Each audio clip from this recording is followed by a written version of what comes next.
Sort of for the main stage, if you will, we have Tony Verbeck. He's a Senior Director of Supply Chain Process and Strategy for Johnson & Johnson. He's got a great story here. Again, does it very succinctly, says a whole lot, I think, in not a whole lot of time after reviewing the slide material here. He's really talking about the journey J&J has been on across many different business units to implement this kind of technology and the strong benefits and results they've gained as a result. So very pleased to turn the platform over to Tony Verbeck of Johnson & Johnson. Thanks, Dan, and welcome everybody. My name's Tony Verbeck. I am the Senior Director of Supply Chain Process and Strategy for Johnson & Johnson's consumer sector, and I work specifically in the North American region. What I'm going to do today is take you through a quick overview of Johnson & Johnson, and then I'll move into our story with SmartOps and discuss our case for action. Why did we do something? Process highlights, a couple of project highlights about the actual implementation, and then I'll wrap up with the results that we've achieved to date, as well as some lessons learned. So jumping into Johnson & Johnson, just a quick background. We are a diversified healthcare company. We are organized into three sectors. Consumer products, which is regionally organized, and that's where this story will take place. Medical devices and diagnostics, and pharmaceuticals. We employ over 115,000 people worldwide, and we are a very decentralized company with over 250 unique operating companies. And we operate on multiple IT platforms. I will touch base on which platforms we're specifically addressing in the North America region of consumer products. So consumer products in North America, we're roughly $8 billion of J&J's $60 billion of revenue globally. We're organized into four business units. We have a skincare unit with brands such as Neutrogena and Clean & Clear, consumer healthcare, brands like Band-Aids, Listerine, and over-the-counter pharmaceuticals with brands like Tylenol, Motrin, and Pepcid AC. From a technology platform, and this is relevant given the project that I'll be discussing today, we had a large SAP implementation that took place from the years of 2006 to 2011 over 6 different releases, the last of which was just completed a few months ago, where we implemented the modules that you'll see there, and those of you on the webcast running SAP will understand some of those, hopefully. But ECC, the underlying transactional system, advanced planning system, APO, and BW, our business intelligence system.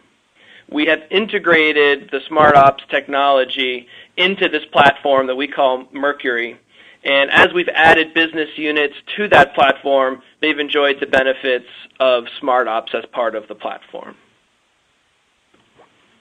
So moving forward and going back a little bit in time to how Johnson & Johnson moved forward and started this journey with SmartOps.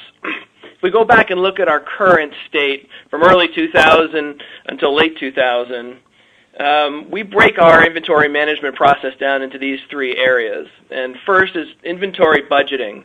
Generally, our budgeting process was handled by targets that were built basically on incremental improvements over time. The story was justified, of course, but really there was no science behind what the improvements were going to be and how exactly they would tie to inventory. Our periodic inventory target renewal, aka setting safety stocks, we would do that only on an annual basis using very basic formulas that we would generally input into the spreadsheets.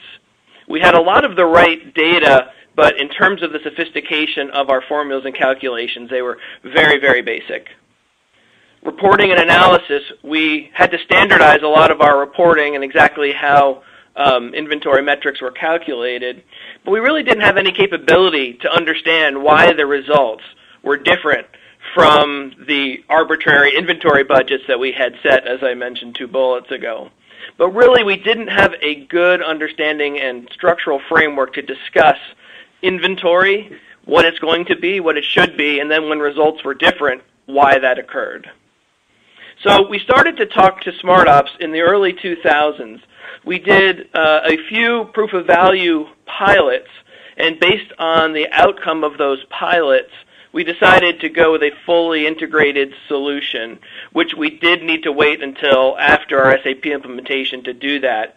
So we implemented the technology solution with SmartOps integrated into the SAP platform in 2009. And I'll talk a little bit more about that in the next few slides. From a process perspective, the SmartOps implementation touched all three of those areas I just alluded to. The first is around inventory budgeting. Today, for the businesses where SmartOps has been rolled out, the SmartOps output is used as the basis for those business plans, so they are no longer arbitrary. We are able to actually plan our inventory in the future in the inventory components that SmartOps describes. And we update those through the financial cycles throughout the year.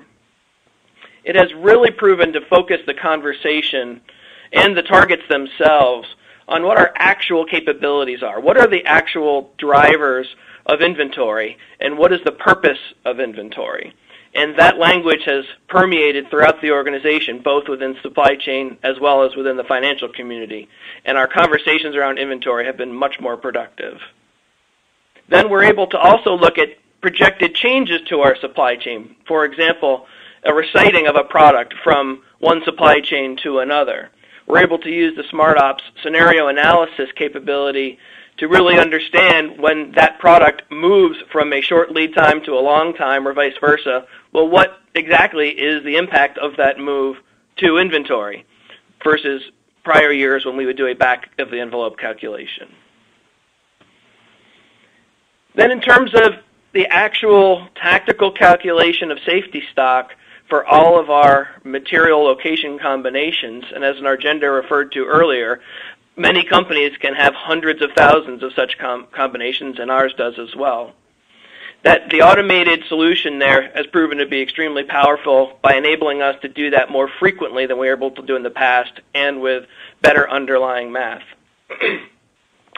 So the inventory management process has been, from a process perspective, integrated into our monthly planning cycle. Like many companies, we run a monthly S&OP cycle, and underneath that are weekly tasks that take place for both demand and supply planners. It was critical for us to actually achieve the benefits that the SmartOps tool and outputs be baked into that process.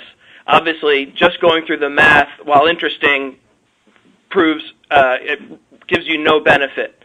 You actually have to use the results to achieve the benefit. So to do that, we made sure that the process was integrated into existing monthly planning processes. Prior to SmartOps, we were only doing that on an annual basis. Now, given the automated technology, we're able to do that on a monthly basis. Many businesses don't have significant changes on a monthly basis, so they may not choose to accept the results on a monthly basis, but they can. But everybody will do it at a quarterly basis minimum. And another key element of our design, and where it was really incorporated into the underlying process, is that supply planners have the ability to evaluate the results of SmartOps prior to moving those values into the advanced planning system that we're using for active supply planning. And that's a critical piece. If the planners don't understand the results, or if they aren't provided with the opportunity to question some of the inputs that resulted in those outputs, the credibility goes down and they simply won't use the results. And given that they have accountability in our business for inventory results, it's very important they understand what went into it so that they'll use what is coming out of it. From a project perspective, going from where we were to where we are, wanted to cover a few elements of how this was accomplished. From a people perspective, we did make some minor organizational changes.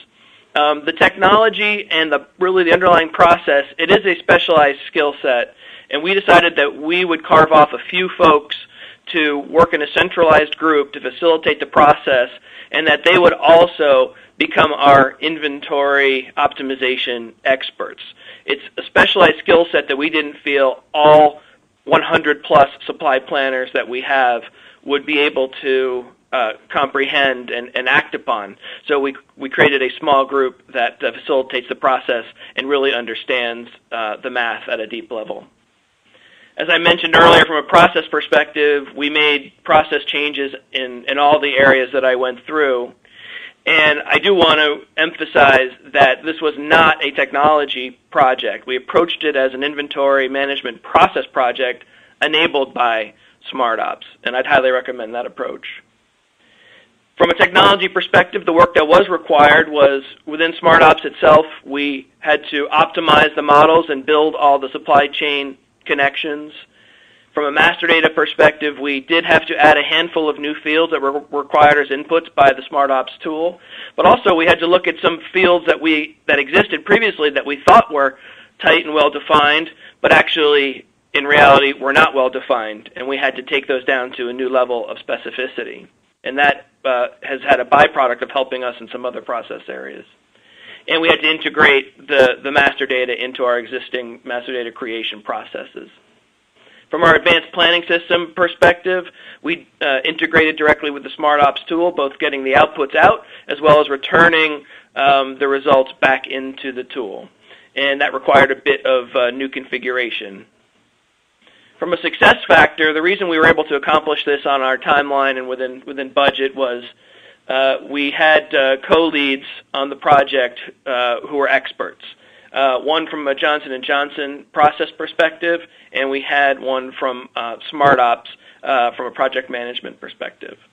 Like many projects, success requires strong executive sponsorship, and we had that with partnership between supply chain and finance.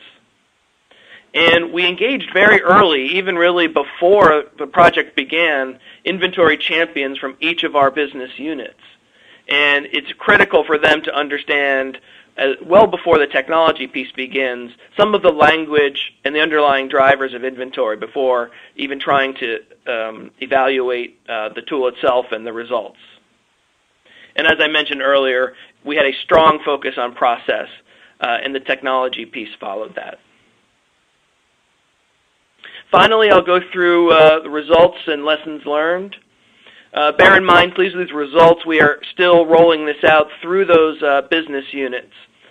So what I'm going to cover here are results for the business units that have been implemented.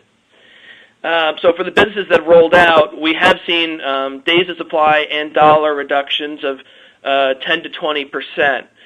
Do want to note that these reductions are net of about 25% of all the products for a particular business unit. We actually saw the inventory go up, meaning that we were exposed to risk that we didn't know we were prior to really understanding the relationship between the service level and inventory.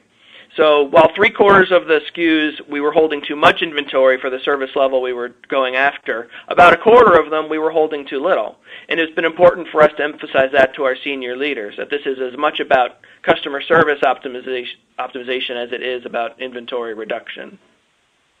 Also want to emphasize that the SmartOps engine, the MIPO tool, which is an acronym there for the engine, it generally delivers what it advertises. The model works. Once you understand the math and you get your model set up, you really do see outputs that make sense based on even a fundamental understanding of inventory, and it does it on a large scale. Again, it can process many, many item location combinations in a relatively short period of time. As I've mentioned now, again, focus on process. If I was going to quantify the total man-hours spent on our project, I would say that actually technology piece was less than half. And the process work that we did with all the inventory champions and the design and training was actually more than that. Inventory management is a specialized skill set. We have 3 levels of training that we take people through. There's a very, very low level, meaning very specialized, that only a handful of people will go through that to truly understand the stochastic math that the tool works on. And then there's a medium level for supply planners who need to understand the basics of that to accept the results. And then there's a higher level of that. Many people in supply chain are engaged in inventory management. And so we have a very basic class that teaches them just the basics of components and drivers of inventory using the SmartOps language, but it doesn't get as deep into the math. So it's important to recognize which people in supply chain really need to understand these models at which level. And then the final piece, and I've emphasized this earlier, is that to actually get the value, the SmartOps recommendations have to be used. It does some very powerful analysis, and you can learn a lot about your supply chain, but if you actually want to right-size your inventory, you must get those signals and targets to the place where active planning is done so that you can actually get the inventory to those levels. So it has to be ingrained into your existing planning processes. And if the execution side of your business, if planning works well but execution doesn't, obviously you're going to have a hard time achieving the results. You have to get the targets, use them in planning, and then manufacturing needs to execute to those targets, or you will not get the result. And we did have to do some work here in Johnson & Johnson on that last piece to actually achieve our results.